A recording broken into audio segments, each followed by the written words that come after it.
So I'm going to be talking about monasteries and convents, and the first thing we'll talk about is monasteries, and the second thing is going to be convents. And I have two pages of notes I have here, so let's get started. The first one I have for monasteries is that medieval monasteries were established during the Middle Ages, and the definition of a monastery is a religious building or complex for monks. Members of medieval monasteries prayed in church 10 times a day. So, like I just read, the monks that lived in the monasteries, they prayed 10 times a day. They prayed together, they ate together, they slept together, they did everything together in one monastery. Monks and nuns were the most educated people in medieval Europe. Medieval monasteries were the wealthiest landowners. So, like I just said, they were the wealthiest landowners, and because they had so much money, they had a lot of land. And because they had a lot of land and money, they could have more education than regular people that weren't monks and nuns. So,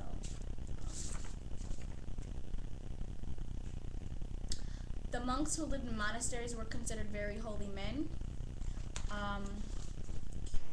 The monks that lived in the monasteries, they were very looked up to. They were looked up to by the boys, by other men who weren't monks, or men who wanted to become monks. Monks lived together under the rule of an abbot.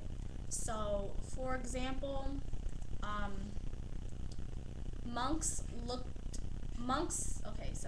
for a nun, the mother of the house, for example, would be called Mother Teresa.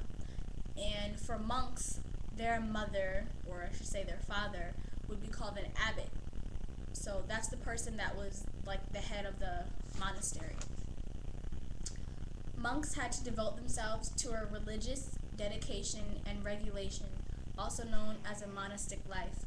So if you were training to become a monk and you wanted to become a monk, you would have to go through the monastery and you would have to train and you would have to devote yourself and say, different scriptures or whatever, so then you can become a monk and live in a monastery.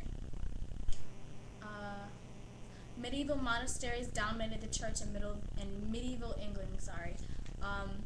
So medieval monasteries, they dominated the church in medieval England. Yes, they did.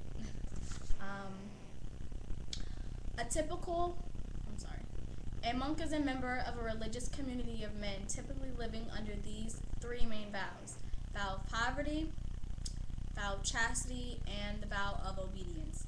So all three of those vows, they were very important to monks, and they had to follow those three rules for however many years they're going to be living in the monastery with the other monks. Now the next topic is convents.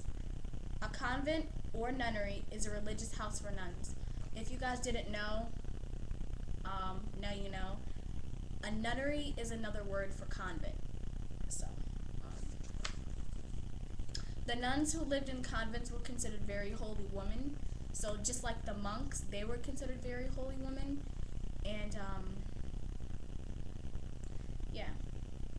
they were holy. So they were also the women who weren't nuns and who wished to become nuns, and the little girls, like the children, the ladies, they looked up to the nuns as their role models. The nuns who lived in convents were I already read that, I'm sorry. The daily life in medieval nuns in the Middle Ages were based on the three main vows: vow of poverty, chastity, and obedience. So the three main vows for the nuns that lived in the convents are the same with the monks who lived in the monasteries.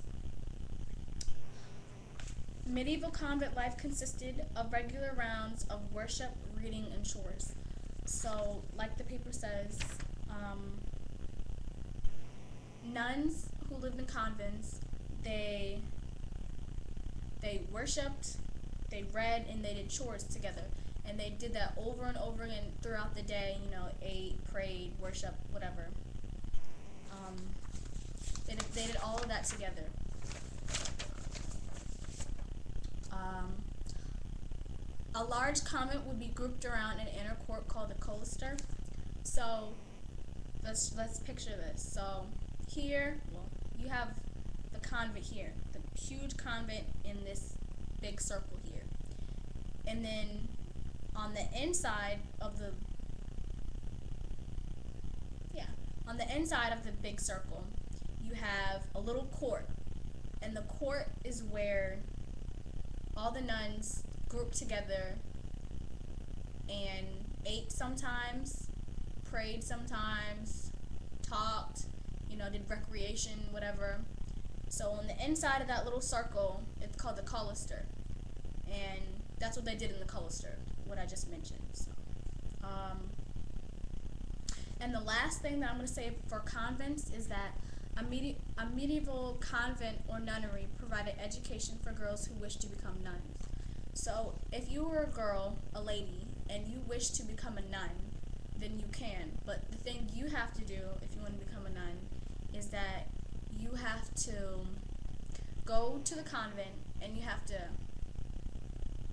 get the education to become a nun. So you would have to know what they practice, how they practice, what they eat, how they eat certain things, how they dress,